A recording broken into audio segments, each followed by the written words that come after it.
Film शुरू होती है और हम एक औरत एलिस को देखते हैं जो अपनी दो बेटियों के साथ लॉस एंजलिस में रहती है। और कुछ ही दिनों पहले एलिस के पति की मौत हुई है और ये तीनों माँ बेटियां बहुत दुखी दिखाई दे रही थी। लेकिन अब घर की सारी जिम्मेदारी एलिस पर आ चुकी थी, तो एलिस भूतों से बात कराने वाली होने का नाटक करती है और ये तीनों माँ बेटियां लोगों को बेवकूफ़ बनाकर इसी से पैसा कमाती हैं। और जब एक दिन एलिस की एक बेटी पोलिना अपने दोस्त के घर पार्टी में जाती है, तो पोलिना के दोस्त उसे ओइजा बोर्ड गेम खेलने को कहते हैं। जिन लोगों को ओइजा बोर्ड के बारे में नहीं पता है, तो मैं ये बता देता हूँ कि ये गेम होता है जिसे यूज करके आत्माओं से बात की जा सकती है। लेकिन ओइजा बोर्ड के गेम को खेलने के लिए 3 रूल फॉलो करने पड़ते हैं। पहला, इस गेम को कभी भी कब्रिस्तान में नहीं खेलना चाहिए और ना ही इस गेम को अकेले खेलना चाहिए। और तीसरा रूल ये है कि इस गेम को खेलने के बाद गुड बाय जरूर कहना चाहिए। और अब पोलिना और उसके दोस्त गेम खेलना शुरू करते हैं और प्लेनचेट भी इधर उधर मूव होने लगता है।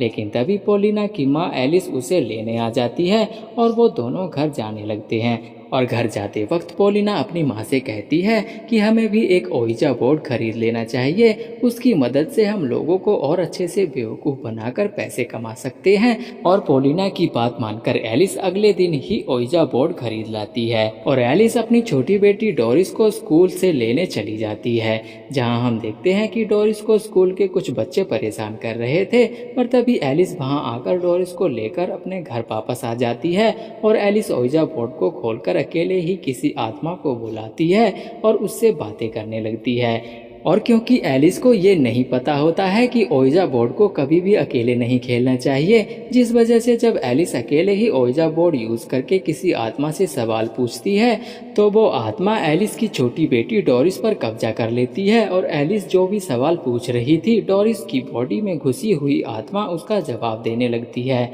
लेकिन जल्द ही एलिस ओइजा बोर्ड बंद कर देती है और हम देखते हैं कि डोरिस की बॉडी से वो आत्मा भी निकल चुकी है। लेकिन एलिस ने ओइजा बोर्ड बंद करते समय गुड बाय नहीं बोला था, तो उसने ओइजा बोर्ड का एक और रूल तोड़ दिया था। अब रात हो जाती है और हम डोरिस को ओइजा बोर्ड को यूज करते हुए देखते हैं, क्योंकि डोरिस अपने पिता की आत्मा से बात करना चाहती थी और प्लेनचेट फिर से इधर उधर मूव होने लगता है। सीन कट होता है और एलिस को हम अगले दिन डोरिस के स्कूल में उसके स्कूल के फादर के साथ बात करते हुए देखते हैं, जहां स्कूल के फादर ने एलिस को स्कूल में इसलिए बुलाया था क्योंकि उन्हें लग रहा था कि डोरिस का स्कूल होमवर्क एलिस ने किया था, क्योंकि डोरिस ने अपना स्कूल होमवर्क बहुत अच्छे से किया था, जिसे देखकर सभी हैरान हो गए थे। और फिर एलिस अपने घर वापस आकर देखती है कि उनके घर पर एक नोटिस चिपका हुआ है, जिसमें लिखा था कि उनका घर जल्दी ही नीलाम कर दिया जाएगा, क्योंकि एलिस घर की किस्तें नहीं भर पा रही थी। लेकिन तभी डोरिस फिर से ओइजा बोर्ड को यूज करती है और अपने पिता से बात करती है, जो उसे बताते हैं कि उनके घर की बेसमेंट की दीवार में बने सुराख में बहुत सारे पैसे रखे हुए हैं, जिन पैसों को उठाकर डोरिस एलिस को दिखाती है और अपनी माँ एलिस को बताती है कि मुझे मेरे पिता की आत्मा ने इन पैसों के बारे में बताया था। और फिर एलिस और उसकी दोनों बेटियां ओइजा बोर्ड यूज करने लगती हैं और एलिस अपने हस्बैंड की आत्मा से बात करती है और उसे पता चलता है कि डोरिस सच बोल रही थी और डोरिस सच में आत्माओं से ओइजा बोर्ड की मदद से बात कर सकती थी। और इसी बात का फायदा उठाकर एलिस डोरिस का स्कूल जाना भी बंद करवा देती है और लोगों को उनके रिलेटिव्स की आत्माओं से बात कराने के लिए डोरिस को यूज करती है और इनका काम बहुत अच्छा चलने लगता है। लेकिन डोरिस को उसकी गर्दन में दर्द फील होने लगता है और वो ओइजा बोर्ड की मदद से जब शीशे में खुद को देखती है, तो उसे उसकी गर्दन पर एक आत्मा दिखाई देती है, जिसे देखकर डोरिस डरकर जोर से चिल्लाती है। और तभी वो आत्मा डोरिस की बॉडी में चली जाती है और डोरिस अपनी बहन पोलिना के कान में जाकर कुछ कहती है, जिसके बाद पोलिना को डरावने सपने आने लगते हैं। और अब हम डोरिस को स्कूल में देखते हैं, जहां उसे वही बच्चे फिर से परेशान करते हैं, लेकिन इस बार डोरिस उन पर ही हमला करके उन्हें नुकसान पहुंचा देती है। और अब हम डोरिस को उसके घर पर देखते हैं, जहां पोलिना का दोस्त भी आया हुआ था और डोरिस उसे कहती है कि अगर किसी इंसान को उसका गला दबाकर मारा जाए तो उसे कितना दर्द होगा और वो कितना तड़पेगा। डोरिस की बात सुनकर पोलिना के दोस्त को बहुत अजीब लगता है और वो डोरिस की बात पर इतना ध्यान नहीं देता। और जब पोलिना अपने कमरे में जाती है तो देखती है कि उसकी गुड़िया के होठों को किसी ने सुई से सिल दिया है, जिसे देखकर पोलिना को बहुत ज्यादा गुस्सा आ जाता है और वो डोरिस से जाकर पूछती है कि क्या ये सब तुमने किया है। तो डोरिस पोलिना से कहती है कि ये मैंने नहीं, डैड की आत्मा ने किया है, क्योंकि वो सबकी आवाजें बंद करना चाहते हैं। फिर पोलिना अपनी माँ एलिस के पास जाकर कहती है कि डोरिस को कुछ तो हो रहा है, वो पागलों जैसी हरकत करने लगी है। और अगले दिन पोलिना को डोरिस के कमरे से कुछ नोट्स मिलते हैं जो डोरिस ने लिखे थे, पर अजीब बात ये थी कि वो नोट्स पोलिश भाषा में लिखे हुए थे, जबकि पोलिश भाषा इन तीनों में से किसी को भी पढ़नी और लिखनी नहीं आती थी। तो पोलिना बहुत ज्यादा हैरान हो जाती है और उन नोट्स को लेकर डोरिस के स्कूल के फादर के पास चली जाती है और सारी बात जाकर फादर को बताती है और उन नोट्स को ट्रांसलेट करने को कहती है। और अगले दिन जब फादर उन नोट्स को ट्रांसलेट करके डोरिस के घर पर आते हैं और एलिस से डोरिस को ओइजा बोर्ड यूज करके अपनी वाइफ की आत्मा से बात कराने को कहते हैं, और डोरिस ओइजा बोर्ड यूज करके फादर की वाइफ के बारे में बताने लगती है। तो फादर डोरिस से अपनी वाइफ का मिडिल नाम पूछते हैं और डोरिस फादर की वाइफ की आवाज में बताती है कि आपकी वाइफ का मिडिल नेम लिन है। और फादर डोरिस से उनकी वाइफ के बारे में एक तो बात करके जल्दी से ओइजा बोर्ड बंद करने को कह देते हैं। और अब फादर एलिस और पोलिना से अकेले में बात करने को कहते हैं और फादर एलिस और पोलिना से कहते हैं कि जो भी कुछ डोरिस ने मुझे मेरी वाइफ के बारे में बताया है वो सब झूठ है, क्योंकि मेरी वाइफ का मिडिल नेम लिन नहीं कैथरीन था। और क्योंकि जब मैंने डोरिस से अपनी वाइफ का मिडिल नेम पूछा था तो मैं अपने दिमाग में लिन नाम सोचने लगा था, जिसका मतलब ये है कि डोरिस लोगों का दिमाग पढ़कर जवाब देती है, वो सच में किसी आत्मा से बात नहीं करती है। और फिर एलिस फादर से पूछती है तो फिर डोरिस ये सब कैसे और क्यों कर रही है।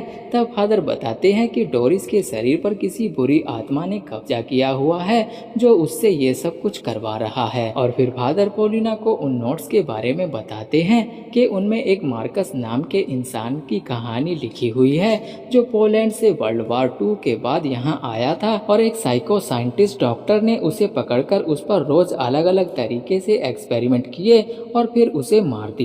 जिस घर में एलिस अपनी बेटियों के साथ रह रही है ये घर किसी और का नहीं बल्कि उसी पागल साइंटिस्ट का है। और डोरिस के शरीर पर जिस आत्मा का कब्जा है वो कोई और नहीं, वो मार्कस ही है। और उस साइंटिस्ट ने इस घर में कई लोगों को मारा था और उनकी लाशों को इसी घर के बेसमेंट की दीवारों में चिनवा दिया था। मतलब एक तरीके से ये घर एक कब्रिस्तान बन चुका था।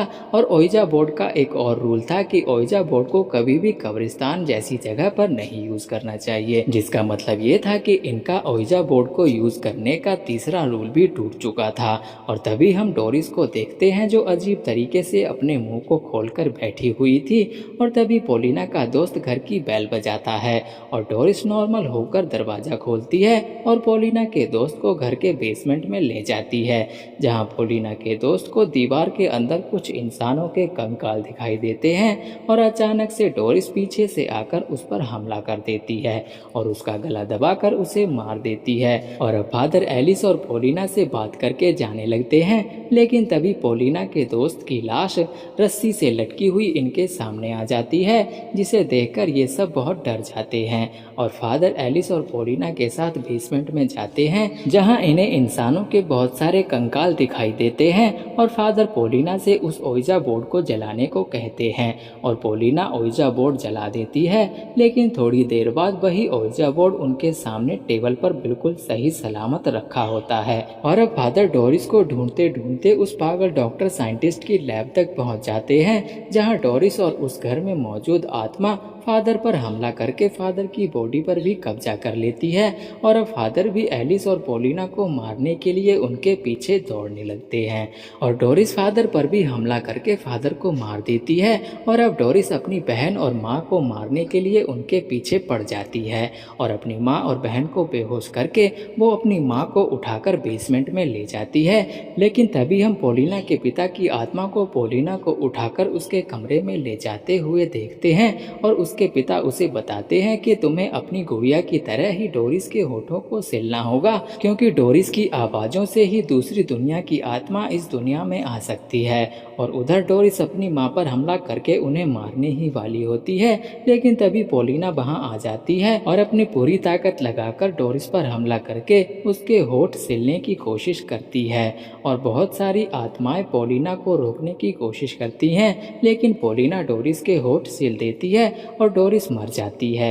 और डोरिस की आत्मा को उसके पिता के साथ दिखाया जाता है, जहां डोरिस बहुत ज़्यादा खुश होती है। लेकिन उस घर में मौजूद आत्माओं ने अब पॉलिना की बॉडी पर कब्जा कर लिया था और पॉलिना की बॉडी पर कब्जा करके ये आत्माएं उससे उसकी माँ को भी मरवा देती हैं। और अब हम पॉलिना को एक डॉक्टर के साथ एक पागलखाने में देखते हैं, क्योंकि पॉलिना के ऊपर उसकी माँ और उसकी बहन का कत्ल करने का इल्ज़ाम लगा था और उसे सजा हो गई थी। और डॉक्टर के बार बार पूछने पर भी पॉलिना डॉक्टर को कुछ जवाब नहीं देती है। और थोड़ी देर बाद जब पॉलिना अपने कमरे में चली जाती है तो वो अपना हाथ काटकर अपने खून से एक ओइजा बोर्ड बनाती है और अपनी बहन की आत्मा को बुलाने की कोशिश करती है। और तभी हम डॉक्टर को देखते हैं जो पॉलिना के रूम के आगे से गुजरता है, लेकिन कुछ अजीब नोटिस करके वो रुक जाता है। और वापस जब पॉलिना के कमरे में झांक कर देखता है तो उसे सब कुछ नॉर्मल दिखाई देता है। पॉलिना शीशे के सामने खड़ी होती है,